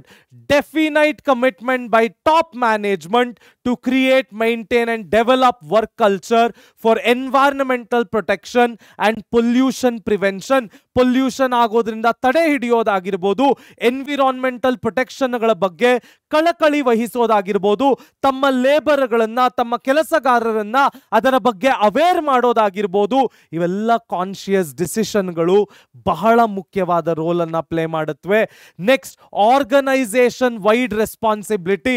ನಾನು ಹೇಳಿದ ಹಾಗೆ ಅವೇರ್ನೆಸ್ ಪ್ರೋಗ್ರಾಮ್ಗಳನ್ನ ಹಮ್ಮಿಕೊಳ್ಳೋದು, ರಿವಾರ್ಡ್ಸ್ ಗಳನ್ನ ಕೊಟ್ಟು ಮೋಟಿವೇಟ್ ಮಾಡೋದಾಗಿರ್ಬೋದು, ಹಲವಾರು ಸಾಮಾಜಿಕ ಕಳಕಳಿಯಿಂದ ತಗೊಳ್ತಕ್ಕಂತಹ ನಿರ್ಧಾರಗಳಾಗಿರ್ಬೋದು, ಇವೆಲ್ಲವನ್ನು ನಾವು ಆರ್ಗನೈಸೇಷನ್ ವೈಡ್ ರೆಸ್ಪಾನ್ಸಿಬಿಲಿಟಿ ಅಂತೀವಿ. Next, policies and compliance. Clear ಪಾಲಿಸಿಗಳನ್ನ, ಕ್ಲಿಯರ್ ರೂಲ್ಸ್ ಅಂಡ್ ರೆಗ್ಯುಲೇಷನ್ಗಳನ್ನ ಕಂಪನಿಯಲ್ಲಿ ಡೆವಲಪ್ ಮಾಡಿ ಪರಿಸರವನ್ನ ಕಾಪಾಡೋದಾಗಿರ್ಬೋದು. Participation and assessment. Participating in government environmental programmes and periodically assessing pollution control initiatives in terms of cost and benefit. ಸರ್ಕಾರ ಮಾಡ್ತಕ್ಕಂತಹ ಇನಿಷಿಯೇಟಿವ್ಗಳಲ್ಲಿ ಪಾಲ್ಗೊಳ್ಳೋದಾಗಿರ್ಬೋದು, ನಮ್ಮ ಕಂಪನಿಯೇ ಬೆಸ್ಟ್ ಪ್ರೊಡಕ್ಷನ್ ಟೆಕ್ನಾಲಜಿಗಳನ್ನ ಇನೋವೇಟ್ ಮಾಡ್ತಾ, ಇಂಟ್ರೊಡ್ಯೂಸ್ ಮಾಡ್ತಾ ಕಾಸ್ಟ್ಗಳನ್ನ ರೆಡ್ಯೂಸ್ ಮಾಡೋದ್ರಲ್ಲಿ ಬಿಸ್ನೆಸ್ಗಳು ಬಹಳ ಮುಖ್ಯವಾದ ರೋಲ್ ಪ್ಲೇ ಮಾಡುತ್ತವೆ. ಹಾಗಾದ್ರೆ ನೆಕ್ಸ್ಟ್ ಏನು ಕಲಿಯಕ್ಕೆ ಸಿಗತ್ತೆ ನೋಡೋಣ ಬನ್ನಿ. ಮುಂದೆ, ಅಂಡರ್ಸ್ಟ್ಯಾಂಡಿಂಗ್ ಬಿಸ್ನೆಸ್ ಎಥಿಕ್ಸ್. ಏನು ಬಿಸ್ನೆಸ್ ಎಥಿಕ್ಸ್ ಅಂದ್ರೆ ಅರ್ಥ? ಯಾವುದೇ ಒಂದು ಸಂಸ್ಥೆ ತನ್ನ ಆಬ್ಜೆಕ್ಟಿವ್ಸ್ ಅನ್ನ ಸಮಾಜದ ಮಾರಲ್ ವ್ಯಾಲ್ಯೂಗಳ ಜೊತೆ ಹಾರ್ಮನಿ ಮಾಡಿಕೊಂಡು ಕೋಆರ್ಡಿನೇಟ್ ಮಾಡಿಕೊಂಡು ಸಾಮಾಜಿಕ ಕಳಕಳಿಯಿಂದ ತನ್ನ ಬಿಸ್ನೆಸ್ ಅನ್ನ ನಡೆಸ್ತಕ್ಕಂತಹ ಪ್ರೊಸೀಜರಿಗೆ ನಾವೇನಂತ ಕರಿತೀವಿ? ಬಿಸ್ನೆಸ್ ಎಥಿಕ್ಸ್ ಅಂತ ಕರಿತೀವಿ. ಮೊದಲನೆಯದು ethical foundation, moral values that society attaches to human action. ಎರಡನೆಯದು business application, relationship between business practices and societal goods. ಏನು ಪ್ರಾಕ್ಟಿಕಲ್ ಇಂಪ್ಲಿಮೆಂಟೇಷನ್, ಏನು ಬಿಸ್ನೆಸ್ ಎಥಿಕ್ಸ್ ಅಂದ್ರೆ, ಯಾವುದೋ ಒಬ್ಬ ತರಕಾರಿ ಮಾರೋನು ತರಕಾರಿ ಮಾರೋ ಮಷೀನಿನ ಕೆಳಗಡೆ ಮ್ಯಾಗ್ನೆಟ್ ಇಟ್ಟಿರ್ತಾನೆ. ಅದು ಅನ್ಎಥಿಕಲ್ ಬಿಸ್ನೆಸ್ ಪ್ರಾಕ್ಟಿಸ್. ಆ ಮ್ಯಾಗ್ನೆಟ್ ಅನ್ನ ಇಟ್ಟಾಗ ತೂಕ ಸರಿಯಾಗಿ ಬರಲಿಕ್ಕೆ ಸಾಧ್ಯವೇ ಇಲ್ಲ, ಅವಾಯ್ಡ್ ಮಾಡಬೇಕು. ಅದನ್ನ ಎಥಿಕಲ್ ಬಿಸ್ನೆಸ್ ಪ್ರಾಕ್ಟಿಸ್ ಅಂತಾರೆ.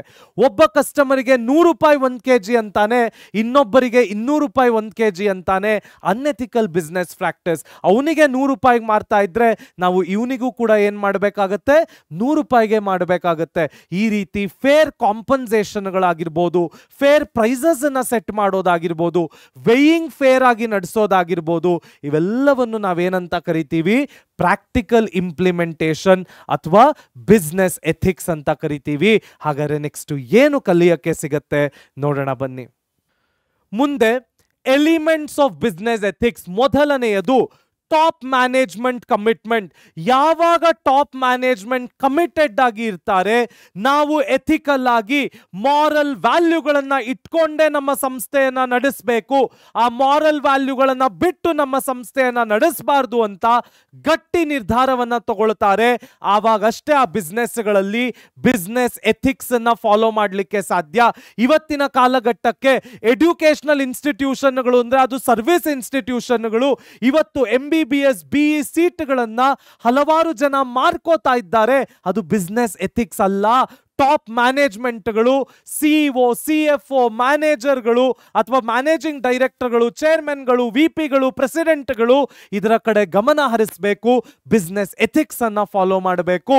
Next code publication defining principles of conduct in written documents covering honesty, product safety, work health, conflict, practices, etc. ಸುಮ್ಮನೆ ಇದನ್ನ ಓರಲ್ ಆಗಿ ಪ್ರೀಚ್ ಮಾಡಿದ್ರೆ ಸಾಲದು, ಎಲ್ಲವನ್ನು ರಿಟರ್ನ್ ಡಾಕ್ಯುಮೆಂಟ್ ಮಾಡಬೇಕು. ಹೇಗೆ ಕೆಲಸದಲ್ಲಿ ಕಾನ್ಫ್ಲಿಕ್ಟ್ಗಳನ್ನ ಅಂದ್ರೆ ಜಗಳವನ್ನ ಸಾಲ್ವ್ ಮಾಡೋದು, ಫೇರ್ ಪ್ರಾಕ್ಟೀಸ್ಗಳನ್ನ ಹೇಗೆ ಇಂಪ್ಲಿಮೆಂಟ್ ಮಾಡೋದು, ಮೋಸ ಮಾಡದ ಹಾಗೆ ಬಿಸ್ನೆಸ್ ಅನ್ನ ಹೇಗೆ ನಡೆಸೋದು, ಇವೆಲ್ಲವೂ ಒಂದು ರಿಟರ್ನ್ ಡಾಕ್ಯುಮೆಂಟ್ ಆಗಿ ಕೋಡ್ ಪಬ್ಲಿಕೇಶನ್ ಆಗಬೇಕು. Next compliance mechanism, establishing systems to ensure decisions align with ethical standards including value based recruiting, ethics training, reporting system. ನಮ್ಮನ್ನ ಬೇಕಾದವರನ್ನ ತಗೊಂಡು ಬಿಡೋದು, ಟ್ಯಾಲೆಂಟ್ ಇದ್ರೂ ಕೂಡ ಅವರನ್ನ ಸಪ್ರೆಸ್ ಮಾಡೋದು, ಇವೆಲ್ಲ ಆಗಬಾರ್ದು. ಪ್ರಾಪರ್ ಟ್ರೈನಿಂಗ್ ಎಂಪ್ಲಾಯೀಸ್ಗೆ ಕೊಡಬೇಕು, ಹೇಗೆ ಅವರು ಕೆಲಸ ಮಾಡ್ತಾ ಇದ್ದಾರೆ ಅಂತ ಚೆಕ್ ಮಾಡಬೇಕು, ಫೇವರೇಟಿಸಮ್ ಅನ್ನ ಕಡಿಮೆ ಮಾಡಬೇಕು. ಇವೆಲ್ಲವನ್ನು ನಾವೇನಂತೀವಿ? ಕಾಂಪ್ಲಯನ್ಸ್ ಮೆಕ್ಯಾನಿಸಮ್ ಅಂತೀವಿ.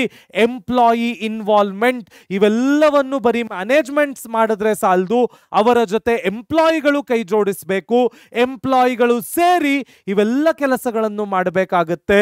ಅದಕ್ಕೆ ನಾವೇನಂತೀವಿ? ಎಂಪ್ಲಾಯಿ ಇನ್ವಾಲ್ವ್ಮೆಂಟ್ ಅಂತೀವಿ. ಹಾಗಾದ್ರೆ ನೆಕ್ಸ್ಟ್ ಏನು ಕಲಿಯಕ್ಕೆ ಸಿಗತ್ತೆ ನೋಡೋಣ ಬನ್ನಿ. Ground rules of ethics. ಏನು ಎಥಿಕ್ಸಿಗೆ ಗ್ರೌಂಡ್ ರೂಲ್ಸ್? ಮೊದಲನೆಯದು ನಂಬಿಕಸ್ಥರಾಗಿರಬೇಕು.